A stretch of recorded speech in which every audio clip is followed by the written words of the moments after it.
A new report shows that more working class Americans are investing in the stock market. A survey conducted by the BlackRock Foundation and Commonwealth found that 54% of Americans living on low to moderate incomes, so between $30,000 and $80,000 a year, are putting some of their money in Wall Street. It's the first time a majority of lower earners have an investment account. More than half of those people began investing over the past 5 years. For more on this, Claire Chamberlain and Timothy Flacke join me now here in studio. Claire is the president of the BlackRock Foundation, which works with organizations aiming to elevate low to moderate income households.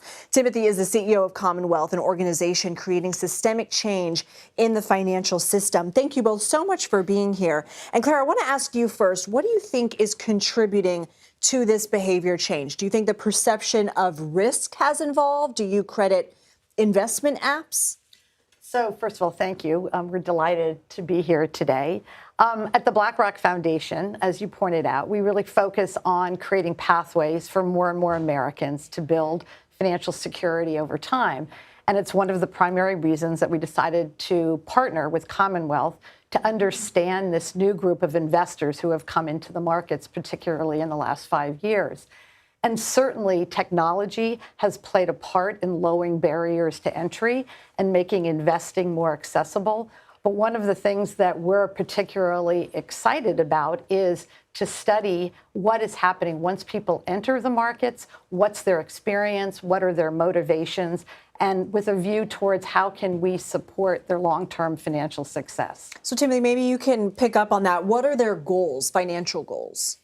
Yeah, this was something we were just delighted to see in the research, Lindsay. You'll see in the report, it ranges from retirement to saving for one's kids, to saving perhaps for a down payment on a home. And the common thread seems to be that people are really thinking about the long term, which we know historically is how people have been successful in building wealth through capital markets. So we're very pleased to see that pattern. And one thing that was interesting is we found the number one challenge that people reported was that they weren't sure what to invest in.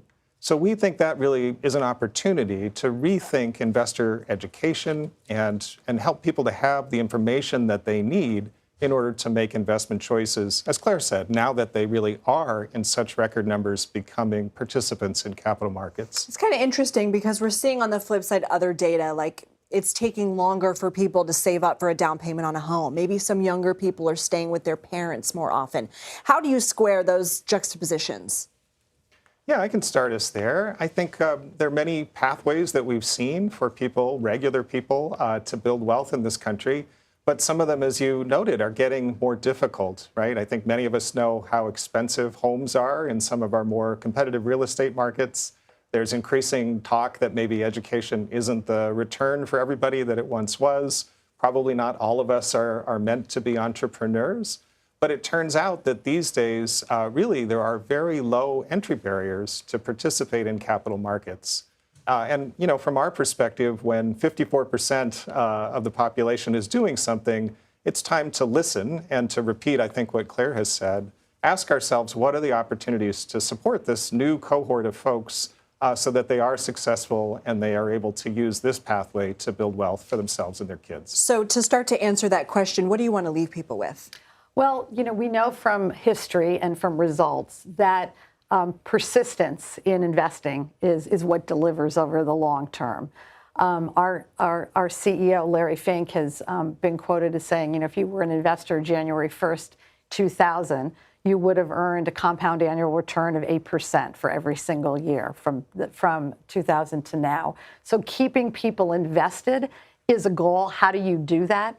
We believe that helping people build emergency savings as an important safety net alongside their investment accounts, we think that's a real opportunity to kind of underscore and lean into. Super interesting conversation, Claire and Timothy. Thank you both so much. Thank you. Thank you.